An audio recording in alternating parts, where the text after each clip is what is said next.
Lección número 26. Nos vamos a brincar 2 lecciones para ponernos al tiempo, ¿verdad?, de los nuevos libros que ya llegaron. La lección de hoy, hermanos, se llama La pesca en la Biblia. La verdad central de este estudio nos dice que quienes siguen a Jesús, de los que seguimos a Jesús, alcanzaremos grandes resultados. El versículo clave está en el Evangelio de Mateo, capítulo 4, versículo 19, cuando nos dice: y Jesús les dijo, venid en pos de mí y os haré pescadores de hombres. Las metas de la enseñanza, hermanos, nos dice que cultivaremos una fe en Jesús radical y obediente. También nos vamos a comprometer con el arduo trabajo de llevar a cabo la gran comisión. Sabemos que la gran comisión es que nos pidió Dios que vayamos y hagamos más apóstoles, más discípulos para el Señor, ¿verdad? Ir a pregonar la palabra del Señor, ir a predicar la palabra del Señor. Renunciaremos a nuestros derechos personales por el bien del reino de Dios. Muchas veces no nos queremos despojar, ¿verdad?, de las cosas que nos agradan, como la carne, ¿verdad? Y ahora ya tenemos que, conforme vamos aprendiendo las lecciones, vamos sabiendo que todo eso, hermanos, no nos sirve para nada en lo espiritual, ¿verdad? Porque estamos hablando en lo espiritual. ¿Qué lecciones, hermanos, nos enseñan los peces sobre Dios? La Biblia no identifica un tipo específico de pez, pero de lo que vamos a hablar esta tarde más que todo es la práctica de la pesca, que viene siendo un elemento que Jesús, nuestro Señor Jesucristo, lo aplicó, más que todo como nosotros entendiéramos qué tan importante es el ir a pescar para almas para Cristo, cómo lo vamos a aplicar en el Evangelio, ¿verdad? A través de estas lecciones vemos cómo la pesca y los milagros de Jesús es como nosotros podemos aprender mucho más sobre el poder de la fe, porque todo lo que pasaron los discípulos, cómo fue que fueron conociendo a Jesús en sus trabajos que ellos tenían en la tierra, como sabemos que Pedro, Santiago y Juan, ellos eran pescadores, y cómo fue el encuentro de Jesús con ellos. Ahorita vamos a ver sobre eso. Y vamos a empezar, hermanos, en el Evangelio de Lucas, capítulo 5. Si usted estuviera a punto, hermanos, de comenzar una nueva misión que cambiaría totalmente el mundo, ¿usted a quién elegiría? ¿A quién le pediría ayuda? Buscaríamos a alguien sabio, a alguien que sepa mucho de la palabra del Señor, ¿verdad? Pero Jesús no hizo eso. Jesús adoptó un enfoque totalmente diferente a como nosotros humanamente hubiéramos pensado, porque siempre cuando que nos encargan una misión a nosotros de un trabajo importante que va a cambiar totalmente la vida de nosotros, queremos buscar ayuda sabia del hombre, pero Jesús no. Jesús, él se enfocó más que todo en buscar y formar un equipo que ministrara junto con él, y que también él dirigió directamente a ese grupo de personas que eran unos pescadores, hermanos. Qué maravilloso es el Señor Jesús, que él no busca un tipo de categoría de que digas, tú eres más inteligente, tú sabes leer varios idiomas. No, el Señor busca el corazón más humilde, donde él pueda trabajar para su obra, ¿verdad? Vamos a ver ahora el Evangelio de Lucas, capítulo 5, versículo 1. Dice la palabra de nuestro Señor Jesucristo, dice: aconteció que estando Jesús junto al lago de Genezaret, el gentío se agolpaba sobre él para oír la palabra de Dios. Ya era gente que ya lo estaba siguiendo, hermanos. Aquí cuando dice gentío, significa que era una gran cantidad de personas quien ya había escuchado del Señor Jesús y que ahora se arrimaban a oír lo que él estaba hablando. Y dice: y vio 2 barcas que estaban cerca de la orilla del lago, y los pescadores, habiendo descendido de ellas, lavaban sus redes, y entrando en una de aquellas barcas, la cual era de Simón, le rogó que se apartase de tierra un poco, y sentándose enseñaba desde la barca a la multitud. La barca, hermanos, ellos ya la tenían en la orilla del mar. Ellos ya estaban sacando sus redes porque no habían pescado nada, ya las estaban limpiando. Cuando llega el Señor Jesús, y como venía mucha gente, él usó algo figurativo para que nos sirviera a nosotros, ¿verdad? Como él le dijo a Pedro, mueve tu barca hacia adentro del agua a tanta distancia. El libro marca más o menos que dice que son 90 pies de donde lo movió, y dice que desde la barca él empezó a predicar la palabra del Señor, a hablar de Dios a la gente. No sabemos por qué motivo lo hizo, tal vez por el mismo eco del agua, que está un vacío, la voz, sabemos que son ondas, ¿verdad? Se transmite más a más distancia. Entonces no sabemos si lo hizo por esa intención o cuál fue lo que él hizo, pero a lo que a nosotros nos importa más que todo es qué fue lo que él buscaba de Pedro, ¿verdad? Ahora, Pedro en el capítulo 4, un capítulo anterior de Lucas hace mención que el Señor Jesús ya había ido a la casa de la suegra de Pedro y la había sanado de una fiebre muy alta que ella había tenido. Entonces Pedro ya lo había visto al Señor Jesús, ya sabía de él. Cuando el Señor Jesucristo le dice a Pedro que mueva la barca, Pedro no se negó, Pedro obedeció la voz de él y él movió la barca para que el Señor Jesús se subiera y desde ahí él hablara de Dios. Y luego sigue la palabra del Señor, dice, cuando terminó de hablar, le dijo a Simón, boga mar adentro y echa sus redes para pescar. Boga significa que él se metiera más hacia adentro del mar. Dice, y le decía a él que echara sus redes para pescar. Respondiendo Simón le dijo, maestro, toda la noche hemos estado trabajando. Las personas, hermanos, los pescadores buscan la noche porque es cuando las olas del mar están más tranquilas. Es cuando los peces, ellos pueden tener más facilidad para la pesca. Por eso es que ellos toda la noche habían trabajado y no habían logrado ellos pescar. Pero aquí es donde el Señor les muestra, ¿verdad?, cómo ellos iban a ver el milagro que el Señor Jesús iba a hacer. Y Él no les estaba tratando de decir que eran ignorantes de lo que habían hecho, no, porque el Señor Jesús sabía que ellos era su profesión, ¿verdad?, la pesca, y ellos ya le habían dicho, pescamos durante toda la noche y no pescamos nada. Y le dice el Señor Jesús, tú prepara tus redes y boga mar adentro, métete mar adentro. Y dice que respondiendo Simón, cuando le dijo eso, que habían trabajado toda la noche, dice, más en tu palabra, fíjense ahí, como Pedro, aparte de que él obedeció, ¿verdad?, pues sí, como que le dijo, pues ya trabajamos toda la noche, Señor, pero en tu palabra, dice, vamos a echar esas redes, dice, en tu palabra echaré la red.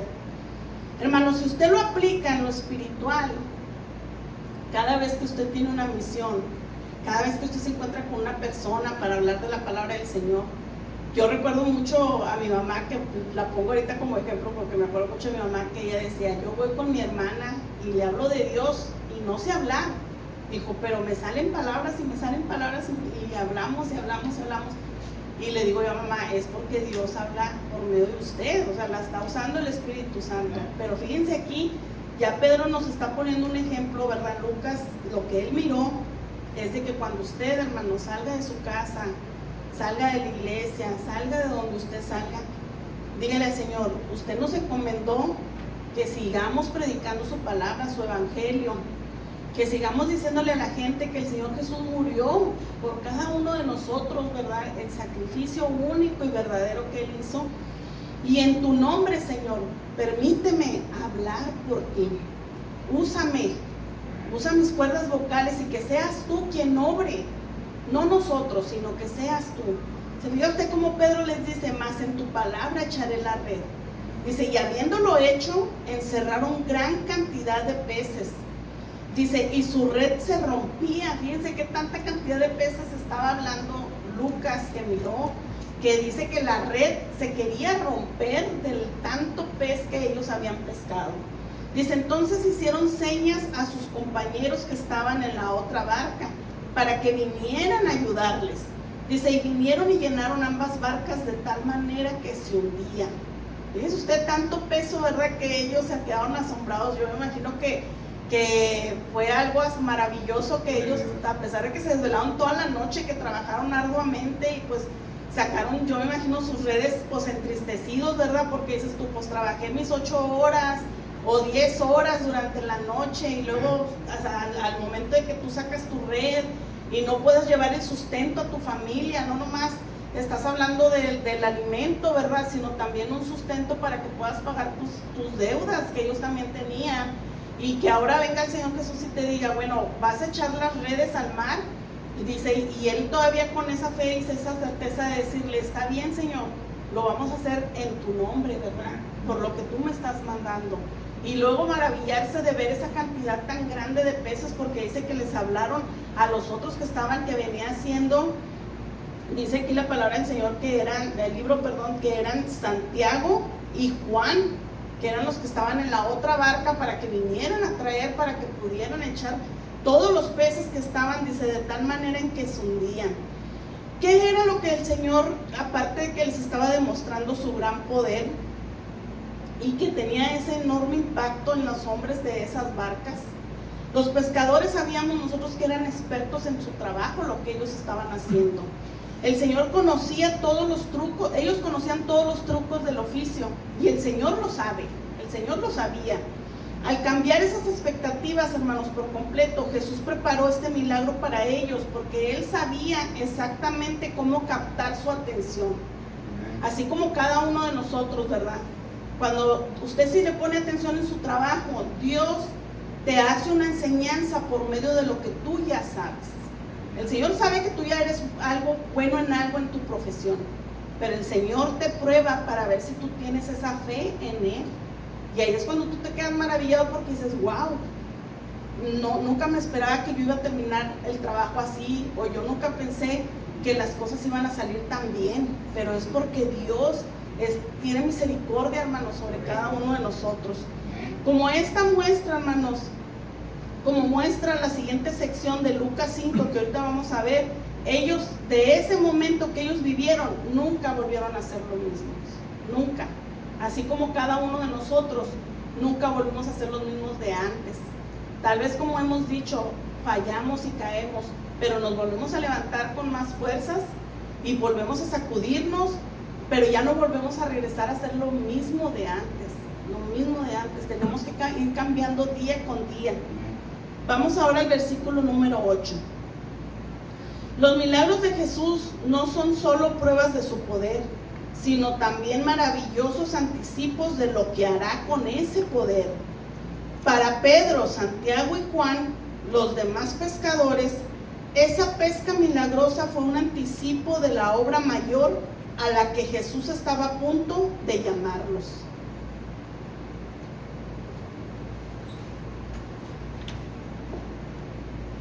En el versículo 8, viendo esto, Simón Pedro cayó de rodillas ante Jesús diciendo, apártate de mí, Señor, porque soy hombre pecador.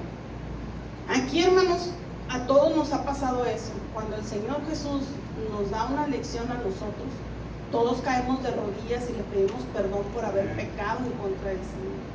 Y Él reconoció que Él era un hombre pecador, porque tal vez dudó, pero lo hizo, ¿verdad? Por eso a veces decimos, a veces tu fe puede menguar, pero nunca te apartas del Señor. Vuelves a regresar a tu Padre, vuelves a pedir esa ayuda a tu Señor. Dice, porque por la pesca que habían hecho, el temor se había apoderado de él y de todos los que estaban con él, y asimismo de Jacobo y Juan, hijos de Zebedeo, que eran compañeros de Simón. Pero Jesús dijo a Simón, no temas, desde ahora serás pescador de hombre. Y cuando trajeron a tierra las barcas, dejándolo todo, le siguieron. Tal vez el Señor Jesús, como siempre lo hemos dicho, Él no ama el pecado, Él ama al pecador, y más al pecador arrepentido. Él no estaba probando el que Pedro haya caído de rodillas como una humillación. Él lo que le dijo, levántate y sígueme, porque ahora vas a ser pescador de hombres. Ya no vas a ser un pescador de peces, ahora vas a ser un pescador de hombres. Porque ahí el Señor Jesús le mostró a él que con él haber confiado en su palabra, él iba a seguir siendo un buen predicador, porque ahora iba a tener esa certeza de que el Señor Jesús estaba con él, de que todo lo que él hiciera en el nombre de Jesús, el Señor Jesucristo iba a obrar en él. Así como ahora, hermanos, a muchos de nosotros Dios nos lo ha confirmado y Dios nos lo ha querido que lo presenciemos, que muchas veces hasta lo sentimos, lo tocamos, el poder, los milagros de Dios. Hemos abrazado esos milagros del Señor que ha hecho en cada una de nuestras vidas. Y hemos llorado lágrimas porque nos caemos al piso y le decimos al Señor: no me siento digno, no me siento merecedor de lo que has hecho en mi vida. Pero ahí el Señor nos demuestra su gracia y su misericordia, hermanos. ¿Y saben por qué nos lo demuestra así? Esa gracia y esa misericordia, porque Él quiere que tú también la compartas a los demás. Hoy en la tarde hablaba con una amiga de Monterrey y le decía yo a ella: vemos cómo la maldad se está multiplicando entre más y más y más, y el amor se está enfriando, se está apagando, porque todo eso viene en la Biblia, porque Dios no está en sus vidas. Dios quiere entrar en tu vida y no lo permites. Por eso el Señor hoy te quiere preparar y te dice: ven, sígueme, yo quiero que seas un pescador de hombres, porque esas almas se están perdiendo. ¿No tienes temor de que tu esposo se pierda? ¿No tienes temor de que tus hijos se pierdan? ¿Tu vecino? Todos debemos de sentir ese temor de que tu propia alma se vaya a perder. Por eso dice mucha gente: es que le tienes miedo a Dios. No, no es que sea un miedo de que diga uno: ay, tengo miedo porque Dios es malo. No, simplemente tener el temor por uno mismo. ¿De qué? De que no queremos perdernos. Nadie quiere estar en ese tormento, nadie de nosotros. Si aquí en la tierra ya no queremos sufrir, imagínense un tormento eterno, pues no lo queremos. Por eso el Señor hoy esta tarde nos enseña que aprendamos nosotros a cómo Él escogió cuidadosamente a estos pescadores para que fueran sus seguidores. ¿Usted cree que el Señor no tuvo esa delicadeza de escogernos a cada uno de nosotros esta tarde?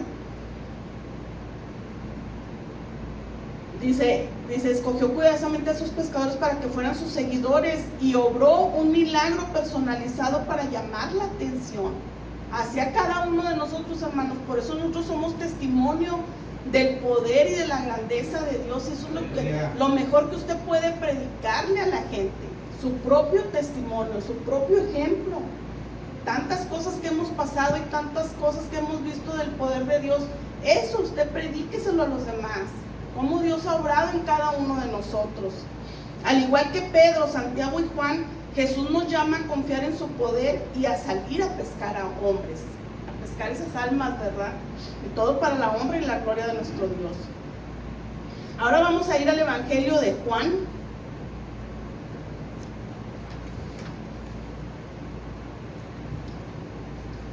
Capítulo 21. Así como Lucas registra un milagro de pesca al comienzo del ministerio terrenal de Jesús, Juan registra un milagro de pesca similar antes de la ascensión, en los días después de la resurrección de Jesús. Pedro y un grupo de discípulos decidieron ir a pescar, retomando su rutina anterior, ahí en el mar de Galilea, el mismo lugar donde Jesús había llamado a algunos de ellos años antes. Jesús estaba a punto de interrumpir su rutina una vez más. Dice la palabra de nuestro Señor Jesucristo en el Evangelio de Juan, capítulo 21, versículo 1. Después de esto, Jesús se manifestó otra vez a sus discípulos junto al mar de Tiberias, y se manifestó de esta manera. Estaban juntos Simón Pedro, Tomás, llamado el Dídimo, Natanael, el de Caná de Galilea, los hijos de Zebedeo, y otros dos de sus discípulos. Simón Pedro les dijo: voy a pescar. Ellos le dijeron: vamos nosotros también contigo. Fueron y entraron en una barca, y aquella noche no pescaron nada.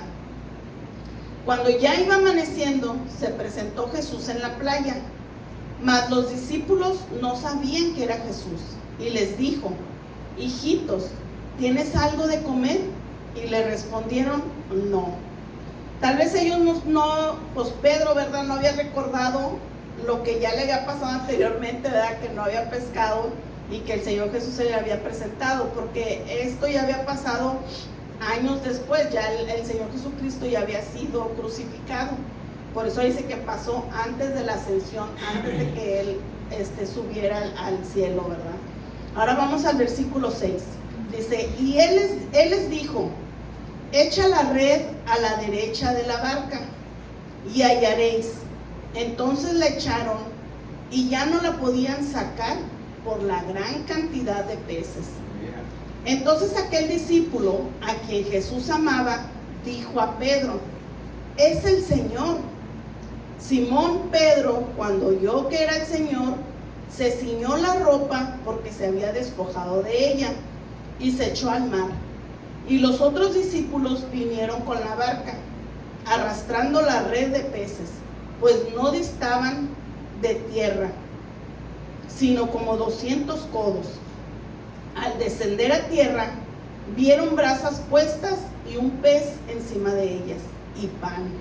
Siendo que cuando ellos estaban ahí no tenían nada para comer, ¿verdad? Porque por eso entró Pedro a ir a pescar, porque no tenían nada para comer. Pero cuando ellos salieron, dice que encontraron ya una fogatita, ¿verdad? Ya estaba un pez ahí asándose, ya hasta pan tenían. Y luego dice, Jesús les dijo, traed de los peces que acabas de pescar. Y dice que subió Simón Pedro, sacó la red a tierra llena de grandes peces, 153, y aún siendo tantos, la red no se rompió. ¿Se fijan cómo Dios, otra vez el Señor Jesús, ¿verdad?, les mostraba a ellos cómo con su poder, ¿verdad? Porque no fue con el poder de nadie, Él les dio las instrucciones exactas. Tira la red de tu lado derecho y ahí vas a encontrar esos peces. Y como Juan tuvo esa delicadeza de contar, de dar un número, ¿verdad? De decir que eran 153 peces y que la red aún ni así se rompió, porque dice que eran unos peces de gran tamaño los que ellos pescaron, no eran unos peces chiquitos, sino que habían sido unos peces grandes. ¿Qué nos muestra Dios, hermanos? Aunque Jesús había llenado milagrosamente la red, los discípulos fueron responsables del arduo trabajo de llevar los peces a la orilla. ¿Recuerda usted en el libro de Mateo, en el Evangelio de Mateo, capítulo 9, del versículo 36 al 38, cuando Jesucristo nos habla referente a la mies, que dice que la mies es mucha, pero los obreros son pocos? Porque el Señor Jesús provee la cosecha, pero llama a sus seguidores a hacer el trabajo de recogerla. Así es el trabajo de nosotros, hermanos, ir a recoger, ¿verdad? Ir a trabajar para la obra del Señor. Nosotros somos los obreros. ¿Qué tenemos que hacer? Bueno, lo que usted vino a aprender aquí, pues irlo a compartir a los demás, ¿verdad? Ahora vamos al Evangelio de Mateo, capítulo 13, versículo 47. Mateo también registró otras 2 ocasiones en que el Señor Jesús usó la pesca para enseñar lecciones importantes a sus discípulos. En la primera, Jesús contó una parábola para describir la naturaleza del reino. En el Evangelio de Mateo, capítulo 13, versículo 47. Asimismo, el reino de los cielos es semejante a una red que echada en el mar recoge de toda clase de peces, y una vez llena la sacan a la orilla, y sentados recogen lo bueno en cestas y lo malo lo echan fuera. Las personas, el Señor Jesús siempre usaba parábolas, hermanos, porque Él sabía con qué personas estaba tratando. Él hablaba sobre la pesca porque sabía que era la profesión que ellos tenían, que ellos tenían conocimiento, ¿verdad? Hay un tipo de redes que usted las echa al mar y que no son capacitadas para recoger ciertos tipos de peces. Esas redes, hermanos, se echan al mar, se abren y agarran todo tipo de peces. Cuando la red ya se siente llena, automáticamente ellos sienten el peso y hacen un jalón y se cierra esa red, ¿verdad? Sacan la red hacia afuera y el trabajo de ellos ahora es separar por tamaño de pez, si están muy chiquitos, pues no les sirven y los vuelven a echar al mar. Bueno, ahora el Señor Jesús, vamos a ver qué era lo que Él les estaba tratando de explicar. Dice, así será el fin del siglo. Dice, saldrán los ángeles y apartarán a los malos de entre los justos y los echarán en el horno de fuego. Ahí será el lloro y el crujir de dientes. ¿Qué nos enseña el Señor? Que usted, su trabajo es ir a repartir el evangelio a toda criatura, porque a eso nos mandó el Señor. Ir a predicar el evangelio a toda criatura. Usted no va a decir, tú eres bueno, tú eres malo, tú eres más o menos. No, pues a ti nada más te voy a predicar poquito, te voy a predicar mucho. No, usted va a predicarle a todos parejos, porque el trabajo es del Señor. Aquí lo dijo Él, los ángeles van a apartar los buenos y los malos, unos para vida eterna y otros para el fuego eterno. ¿Cuál es su trabajo? Compartir el evangelio a toda criatura, a cualquier persona que se le presente, tenga o no tenga necesidad. A veces decimos, es que él, pues no ocupa tanto de Dios. No, todos ocupamos de Dios, todos necesitamos de Dios. No es responsabilidad como nosotros como discípulos descifrar quiénes son los verdaderos seguidores de Jesús. Su trabajo es simplemente echar la red y sembrar la semilla. Eso es lo único que tenemos que hacer nosotros como trabajo. Y orar por aquellos. Por eso siempre hemos dicho, ¿verdad? Muchos nos han aconsejado cuando se paran aquí delante del altar y sabemos que es Dios hablando por ellos, por sus cuerdas vocales, porque nos aconsejan. No juzgues a tu hermano, no lo critiques, mejor ora por él. Ora por él, porque por medio de la oración vamos a ayudar a que él se levante y que no falle a Dios igual. Y rogar por nosotros también, hermanos, porque no estamos exentos también de nosotros caer. Ahora vamos al libro del Evangelio de Mateo igual, pero vamos ahora al capítulo 17.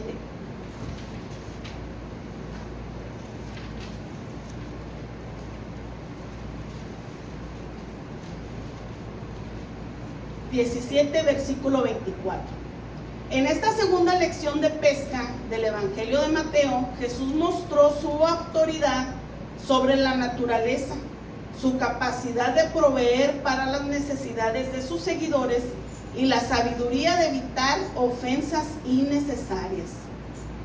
Cuando llegaron a Capernaum, vinieron a Pedro los que cobraban los 2 dracmas y le dijeron, ¿vuestro maestro no paga los 2 dracmas? Él dijo, sí. Y al entrar él en casa, Jesús le habló primero diciendo, ¿qué te parece, Simón? ¿Los reyes de la tierra, de quiénes cobran los tributos o los impuestos? ¿De sus hijos o de los extraños? Pedro le respondió, de los extraños. Jesús le dijo, luego los hijos están exentos. Sin embargo, para no ofenderles, ve al mar y echa el anzuelo, y el primer pez que saques, tómalo, y al abrirle la boca hallarás un estatero, tómalo y dáselo por mí y por ti. El estatero era una moneda, hermanos, que era para que él pagara ¿cómo se dice? Ahí se me fue el nombre. El impuesto. Le iba a decir el tributo, no, es el impuesto. Tenían que pagar el impuesto y el Señor Jesús le decía a Simón, ve y vas a encontrar un pez, vas a pescar un pez, y ese pez al abrirle la boca se vas a encontrar esa pieza para que él pagara. Vamos a leer un poquito el libro para entender lo que nos dice aquí la palabra del Señor. Dice, Mateo registra el pago del impuesto del templo, que se sitúa el escenario con la llegada de los discípulos a Capernaum antes de viajar a Jerusalén para su última celebración de la Pascua con Jesús. Los recaudadores del impuesto del templo le preguntaron a Pedro si Jesús pagaba el impuesto del templo. Se trataba de una pieza de 2 dracmas que se solicitaban anualmente a todo varón judío mayor de 20 años para el sostenimiento del templo. Pedro les aseguró que Jesús sí pagaba el impuesto y se fue a comentar el asunto con él. Al parecer, considerando esto como una oportunidad de enseñanza, Jesús le preguntó a Pedro, ¿qué pensaba sobre el impuesto del templo? ¿Los reyes cobran impuestos a su propia gente o a la que han conquistado? Preguntó Jesús. Después de que Pedro reconociera que los reyes cobraban impuestos a los pueblos que conquistaban en lugar de a sus propios ciudadanos, Jesús declaró, entonces los ciudadanos quedan exentos. En otras palabras, como hijos de Dios y ciudadanos de su reino, los seguidores de Jesús no estaban obligados a pagar impuestos a su Padre. La conclusión implícita es que estaban libres de la carga del impuesto del templo. A pesar de esta libertad, Jesús explicó que él y Pedro pagarían el impuesto de todos modos para no ofenderles. Mateo deja claro, en otra parte, de que Jesús no dudó en ofender a los líderes judíos cuando era necesario. Si usted lee el libro de Mateo en capítulo 15, versículo del 1 al 14, usted puede ver cómo el Señor Jesús, usted sabe que él tenía el poder y la autoridad para poderse haber revelado, pero en este caso no lo vio necesario, como una señal, en Romanos, fíjense lo que nos dice Romanos 14, del versículo 13 al 23, dice, así que ya no nos juzguemos más los unos a los otros, más bien decidid no poner tropiezo o ocasión de caer al hermano. Si usted lo termina de leer todo, hermanos, son consejos que Pablo nos da a nosotros para que nosotros no juzguemos al hermano, que no seamos esa piedra de tropiezo para nadie. Jesús le dijo a Pedro que fuera al mar para que él mirara otro milagro de la pesca. Si Pedro seguía esas instrucciones específicas de Jesús, atraparía el pez con una moneda de plata. Esa moneda que se mencionó hace rato, dice que era una moneda de plata que cubriría el pago de los impuestos tanto de Pedro como de Jesús. ¿Cuál es el punto central de esta narración? No es el pago del impuesto, sino el negarse a uno mismo para evitar ofensas innecesarias. Eso es lo que el Señor Jesús nos estaba enseñando conforme lo que ahorita leímos. La disposición de Jesús a renunciar a sus derechos prefiguró el sacrificio supremo que pronto haría. Él pagaría el impuesto del templo una vez más antes de realizar con su muerte en la cruz el sacrificio único que haría innecesario el templo mismo. ¿Se fija usted qué gran enseñanza el Señor nos dio? Porque muchas veces nosotros nos decimos, pero yo ¿por qué voy a hacer esto si yo, vamos a suponer un ejemplo, que me diga a mí el pastor, ¿sabes qué? Vas a tener que venir a limpiar la iglesia el sábado. Ay, pero yo ¿por qué voy a venir a limpiar si yo soy la líder, verdad? O sea, yo ¿por qué voy a venir a limpiar, pastor? Pues si yo soy líder. No, tenemos que aprender, hermanos. Tenemos que aprender a humillarnos, tenemos que aprender a tener esa disponibilidad de trabajar también para el Señor, porque todo, como siempre lo hemos dicho, ¿verdad? Todo lo que hacemos, hermanos, todo lo que hacemos es para honrar y glorificar a nuestro Padre Celestial. Hermanos, pues esta fue la lección de esta tarde. Yo sé que fue un poquito corta, pero el Señor nos enseña cada día de nosotros, ¿verdad?, que tenemos que aprender a escuchar la voz de Dios. Tenemos que aprender también que todo lo que aquí agarramos, como nosotros tenemos que aprender a hacer unas esponjitas. ¿Qué quiere Dios que yo trabaje? ¿En qué quiere Dios que yo haga? Si hoy el Señor te está hablando a ti y te dice que te preocupes por tu esposo, que te preocupes por tu amigo, que te preocupes por tu hermano, preocúpate por el alma de tu hijo, preocúpate, porque recordemos siempre que existe la vida eterna y también sí existe el tormento eterno. Dios me les bendiga grandemente, hermanos.